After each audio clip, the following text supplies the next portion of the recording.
Chapter 11. The Story of Leslie Moore. "Yes, the 8th baby arrived a fortnight ago," said Miss Cornelia from her rocker before the fire of the little house one chilly October afternoon. "It's a girl. Fred was ranting mad. He said he wanted a boy, when the truth is he didn't want it at all. If it had been a boy, he'd have ranted because it wasn't a girl. They had 4 girls and 3 boys before, so I can't see that it made much difference to what this one was.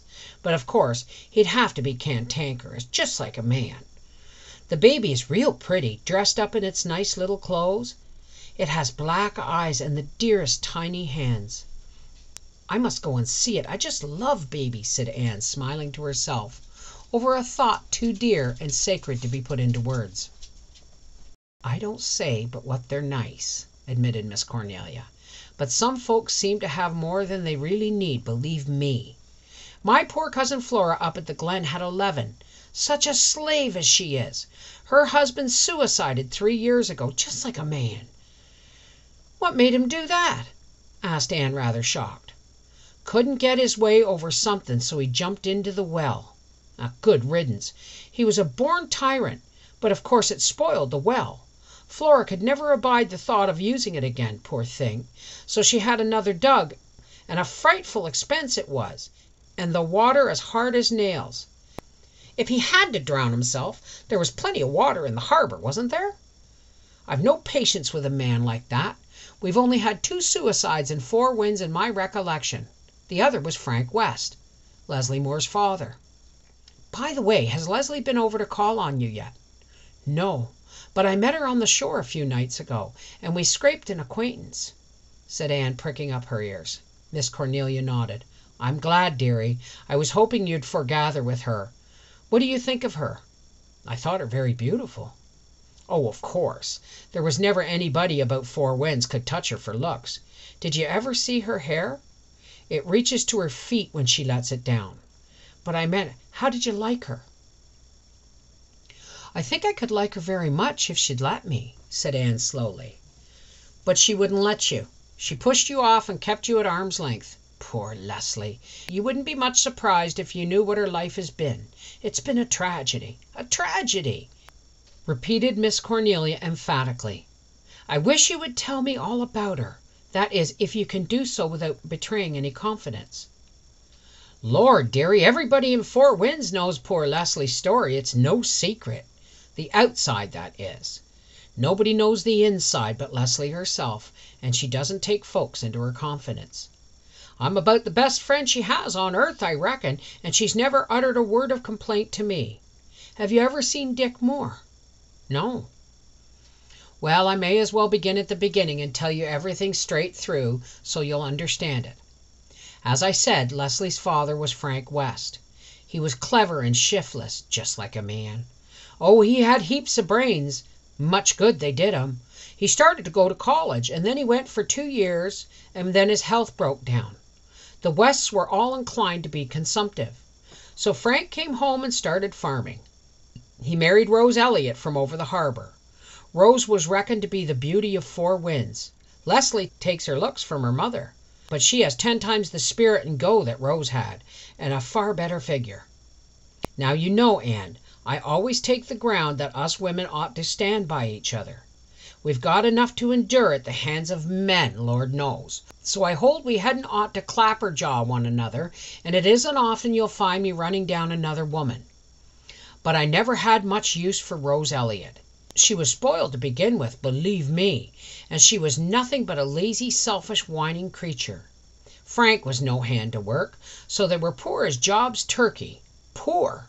They lived on potatoes and point, believe me. They had 2 children, Leslie and Kenneth. Leslie had her mother's looks and her father's brains, and something she didn't get from either of them. She took after her grandmother West, a splendid old lady.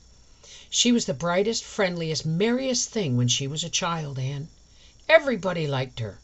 She was her father's favorite, and she was awful fond of him. They were chums, as she used to say.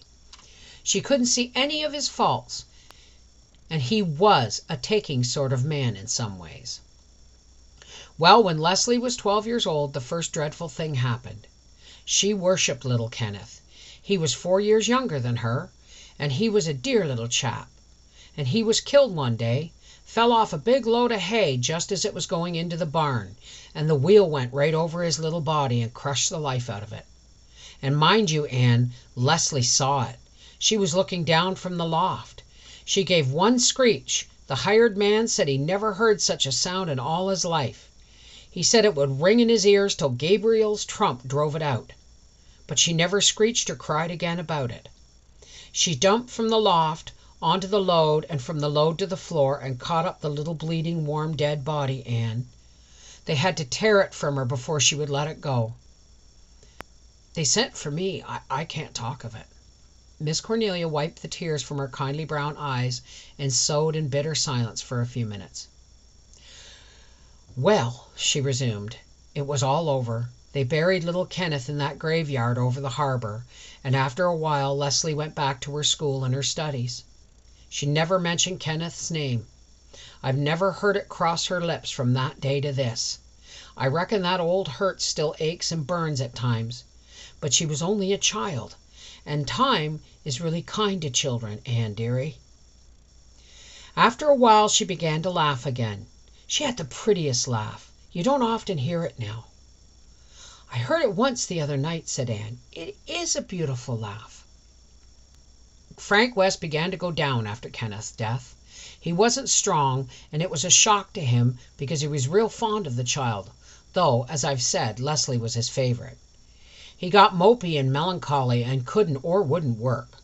And one day when Leslie was 14 years of age, he hanged himself. In the parlor.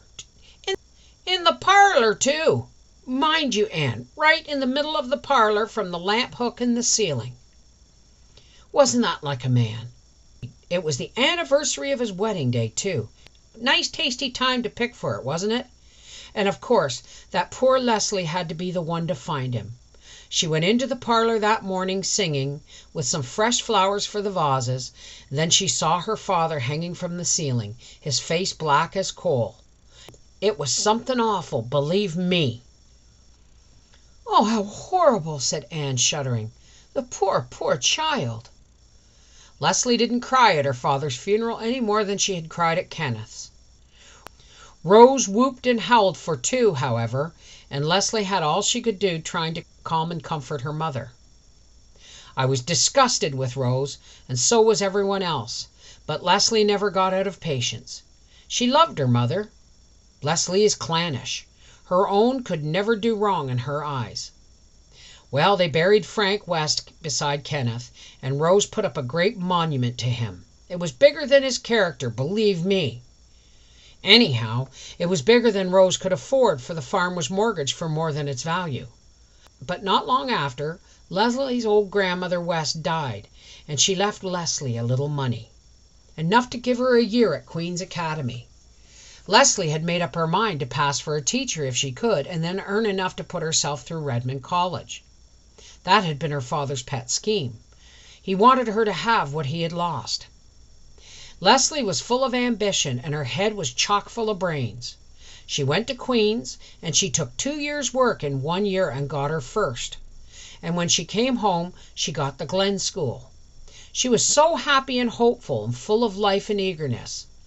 When I think of what she was then and what she is now, I say, drat the men. Miss Cornelia snipped her thread off as viciously as if Nero-like she was severing the neck of mankind by the stroke. Dick Moore came into her life that summer. His father, Abner Moore, kept a store at the Glen, but Dick had a seagoing streak in him from his mother. He used to sail in summer and clerk in his father's store in the winter. He was a big, handsome fellow with a little ugly soul. He was always wanting something till he got it, and then he just stopped wanting it, just like a man. Oh, he didn't growl at the weather when it was fine, and he was mostly real pleasant and agreeable when everything was right. But he drank a good deal, and there were some nasty stories told of him and a girl down at the fishing village. He wasn't fit for Leslie to wipe her feet on. That's the long and short of it. And he was a Methodist. But he was clean mad about her, because of her good looks in the first place, and because she wouldn't have anything to say to him in the second. He vowed to have her. and he got her. How did he bring that about? Oh, it was an iniquitous thing. I'll never forgive Rose West. You see, dearie, Abner Moore held the mortgage on the West farm, and the interest was overdue some years. And Dick just went and told Mrs. West that if Leslie wouldn't marry him, he'd get his father to foreclose the mortgage. Rose carried on terrible, fainted and wept, and pleaded with Leslie not to let her be turned out of her home. She said it would break her heart to leave the home she'd come to as a bride. I wouldn't have blamed her for feeling dreadful bad over it, but you wouldn't have thought she'd be so selfish as to sacrifice her own flesh and blood because of it, would you? Well, she was. And Leslie gave in. She loved her mother so much she would have done anything to save her pain. She married Dick Moore. None of us knew why at the time. It wasn't until long afterward that I found out how her mother had worried her into it. I knew there was something wrong, because I know how she snubbed him time and again, and it wasn't like Leslie to turn face about like that. Besides, I knew that Dick Moore wasn't the kind of man Leslie would ever fancy, in spite of his good looks and dashing ways. Of course there was no wedding, but Rose asked me to go and see them married. I went, but I was sorry I did. I'd seen Leslie's face at her brother's funeral and at her father's funeral, and now it seemed to me I was seeing it at her own funeral. But Rose was smiling as a new basket of chips, believe me. Leslie and Dick settled down on the West place. Rose couldn't bear to part with her dear daughter and lived there for the winter. In the spring, Rose took pneumonia and died, a year too late.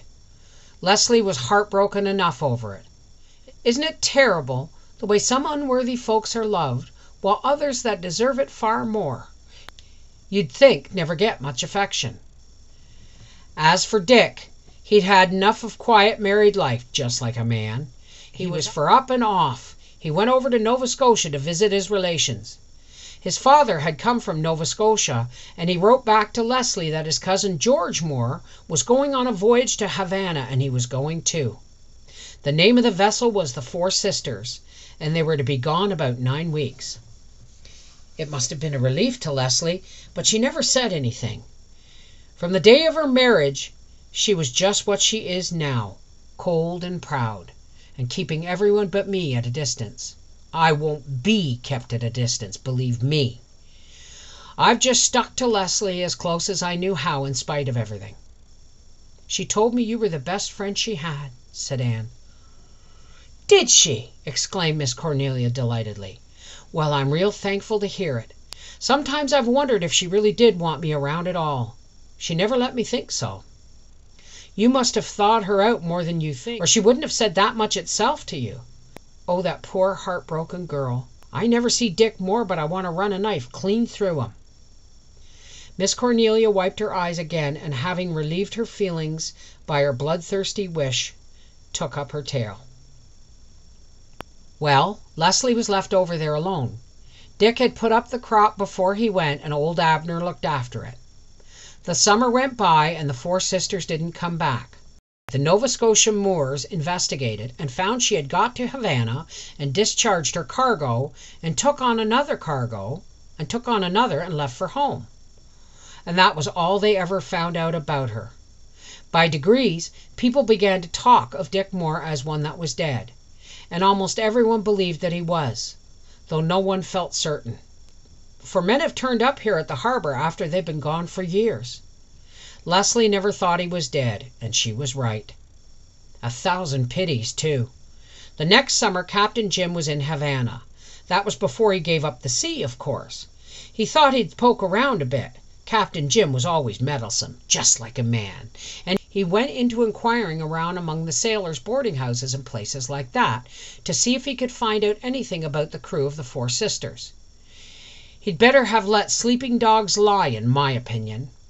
Well, he went to one out-of-the-way place, and there he found a man he knew at first sight was Dick Moore, though he had a big beard. Captain Jim got it shaved off, and then there was no doubt. Dick Moore it was. His body, at least. His mind wasn't there. As for his soul, in my opinion, he never had one. Well, what happened to him? Nobody knows the rights of it. All the folks who kept the boarding house could tell was that about a year before they had found him lying on their doorstep one morning in an awful condition, his head battered to jelly almost. They supposed he'd got hurt in some drunken row, and likely that's the truth of it. They took him in, never thinking he could live, but he did, and he was just like a child when he got well. He hadn't memory or intellect or reason. They tried to find out who he was, but they never could. He couldn't even tell his name. He could only say a few simple words.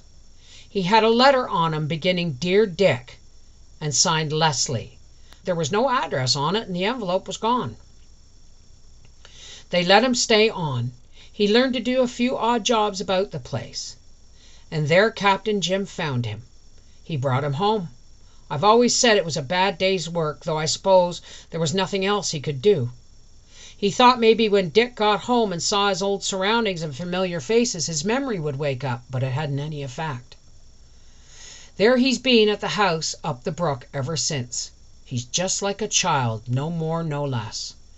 Takes fractious spells occasionally, but mostly he's just vacant and good-humored and harmless. He's apt to run away if he isn't watched. That's the burden Leslie has had to carry for 11 years, and all alone. Old Abner Moore died soon after Dick was brought home, and it was found he was almost bankrupt. When things were settled up, there was nothing for Leslie and Dick but the Old West farm. Leslie rented it to John Ward, and the rent is all she has to live on. Sometimes in summer she takes a boarder to help out, but most visitors prefer the other side of the harbor where the hotels and summer cottages are. Leslie's house is too far from the bathing shore. She's taken care of Dick, and she's never been away from him for 11 years. She's tied to that imbecile for life. And after all the dreams and hopes she once had. You can imagine what it has been like for her, Anne dearie, with her beautiful spirit and pride and cleverness. It's just been a living death. Poor, poor girl, said Anne again. Her own happiness seemed to reproach her. What right has she to be so happy when another human soul must be so miserable? Will you tell me just what Leslie said and how she acted the night you met her on the shore? Asked Miss Cornelia. She listened intently and nodded satisfaction. You thought she was stiff and cold, Anne dearie, but I can tell you she thought out wonderful for her. She must have taken to you real strong. I'm so glad. You may be able to help her a good deal. I was thankful when I heard that a young couple was coming to this house, for I hoped it would mean some friends for Leslie, especially if you belong to the race that knows Joseph. You will be her friend, won't you, Anne dearie? Indeed I will, if she'll let me, said Anne with her own sweet impulsive earnestness. No, you must be her friend whether she'll let you or not, said Miss Cornelia resolutely. Don't you mind if she's stiff by times. Don't notice it. Remember what her life has been and is and must always be. Always will be, I suppose, for creatures like Dick Moore live forever, I understand. You should see how fat he's got since he came home. He used to be lean enough. Just make her be friends. You can do it. You're one of those that have the knack. Only you mustn't be sensitive, and don't mind if she doesn't seem to want you to go over there much. She knows that some women don't like to be where Dick is. They complain he gives them the creeps. Just get her to come over here as often as she can. She can't get away so very much. She can't leave Dick long. For the Lord knows what he'd do. Burn the house down most likely. At nights after he's in bed and asleep is about the only time she's free. He always goes to bed early and sleeps like the dead till next morning. That is how you came to meet her at the shore, likely. She wanders there considerable. I will do everything I can for her, said Anne. Her interest in Leslie Moore, which had been vivid ever since she had seen her driving her geese down the hill, was intensified 1,000-fold by Miss Cornelia's narration. The girl's beauty and sorrow and loneliness drew her with an irresistible fascination. She had never known anyone like her. Her friends had hitherto been wholesome, normal, merry girls like herself, with only the average trials of human care and bereavement to shadow their girlish dreams. Leslie Moore stood apart, a tragic, appealing figure of thwarted womanhood. Anne resolved that she would win entrance into the kingdom of that lonely soul and find there the comradeship it could so richly give, were it not for the cruel fetters that held it in a prison not of its own making. "And mind you this, Anne, dearie," said Miss Cornelia, who had not yet wholly relieved her mind. "You mustn't think Leslie is an infidel because she hardly ever goes to church, or even that she's a Methodist. She can't take Dick to church, of course. Not that he ever troubled church much in his best days. But you must remember that she's a real strong Presbyterian at heart, Anne dearie."